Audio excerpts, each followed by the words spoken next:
नमस्ते. मी तिळाचे वडे बनवते आहे. त्याचं साहित्य दाखवते. हे सफेद तीळ आहे, पाव किलो आहे. जे पॉलिश तीळ आणले हे पाव किलो घेतलेत. 1 वाटी साखर आहे. हे त्यासाठी पाणी घेतलंय, अर्धी वाटी पाणी घ्यायचं आहे. हे काजू बदाम पिस्ताची पावडर बनवून घ्यायची आहे. हे शुद्ध घी आहे, 2-3 चमचे आहे. हे सुकं खोबरं किसून आहे ना, मी मिक्सरला लावून असं बारीक करून घेतलंय. आणि 2-3 चमचे आहे ना गव्हाचं पीठ घेतलंय. ही वेलची पावडर आहे, 2 चमचा घेतली आहे. आता मी पहिला आहे ना गॅस पेटवते आणि हे सर्व आहे ना भाजून घेते. मी तुम्हाला दाखवते. आणि हे आहे ना मला पावडर करून घ्यायची आहे. मी तुम्हाला टाकताना दाखवते. याची पावडर बनवून घेणार आहे. गॅस पेटवलाय, कढई ठेवली आहे. तर कढईमध्ये आहे ना पहिलं घी टाकते. आता त्याच्यामध्ये आहे ना हे 2-3 चमचे आपल्याला गव्हाचं पीठ घ्यायचं आहे.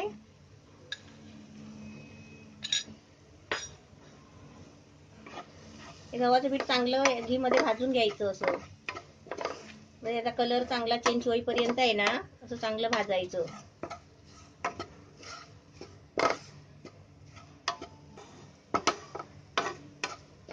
असं चांगलं आहे ना, त्याला एकदम सुगंध चांगला सुटतो.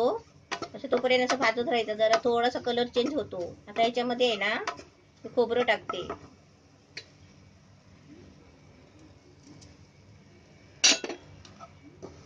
खोबरं पण आपण असं त्याच्यामध्ये चांगलं भाजून घ्यायचं.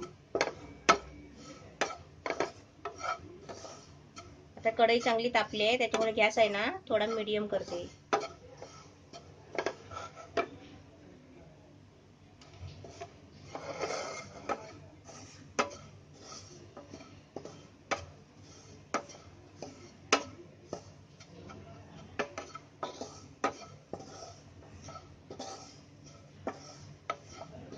खोबरं असं चांगलं भाजून घेतलं ना की आता त्याच्यामध्ये आहे ना मी तीळ टाकते.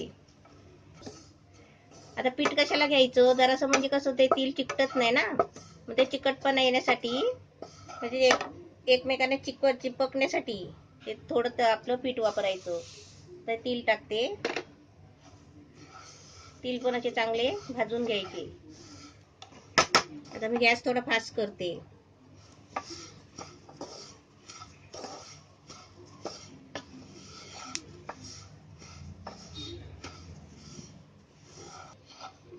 हे तीळ चांगले आहे ना म्हणजे फुलून येतात आपण भाजताना आणि आवाज पण येतो. तीळ चांगले फुलले ना की आपले भाजले समजायचे.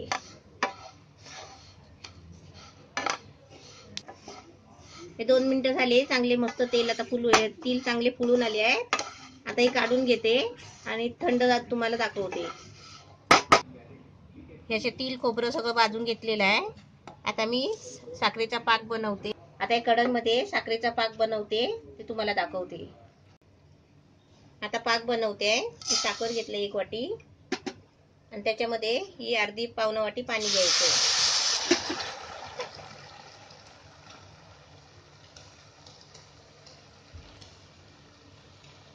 तर चांगला याचा पाक बनायला द्यायचा.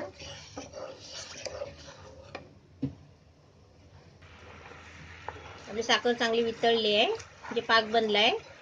आपल्याला कसं एकदम घट्ट पाक नाही बनवायचा आहे. आता याच्यामध्ये आहे ना जरा थोडा मी गॅस बारीक करते आणि त्याच्यामध्ये हे तीळ वगैरे सगळं भाजलेलं साहित्य आहे ना ते त्याच्यामध्ये टाकते.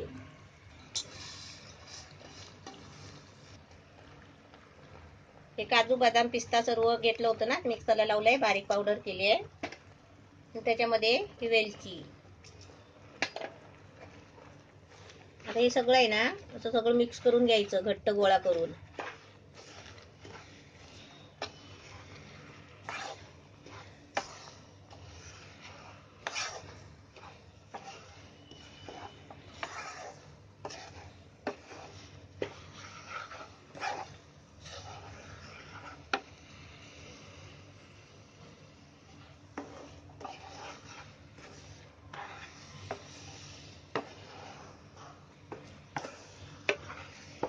मला मस्त असं तिखटपणा आला पाहिजे. असं तिखटपणा आला ना की आपल्याला ताटामध्ये काढून घ्यायचं आहे.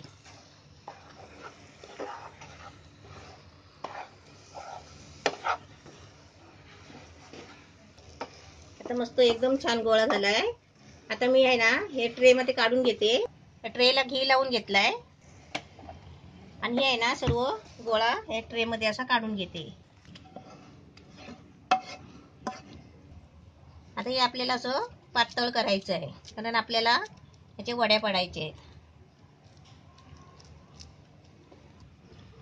तसे वाटीला आहे ना थोडं तळाला पाणी लावायचा आणि असं त्यांनी असं पातळ करायचं, थापायचं आपण. म्हणजे कसं माहितीये का, हाताला चिपकतो ना, म्हणून जरा पाणी लावायचं वाटीला. असं ग्लास वगैरे घ्यायचं आणि असं बारीक पातळ थापायचं.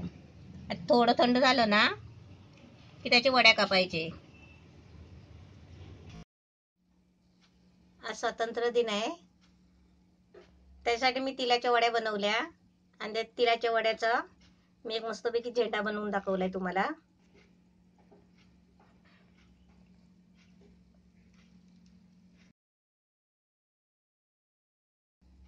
तुम्हाला सर्वांना स्वातंत्र्य दिनाच्या हार्दिक शुभेच्छा.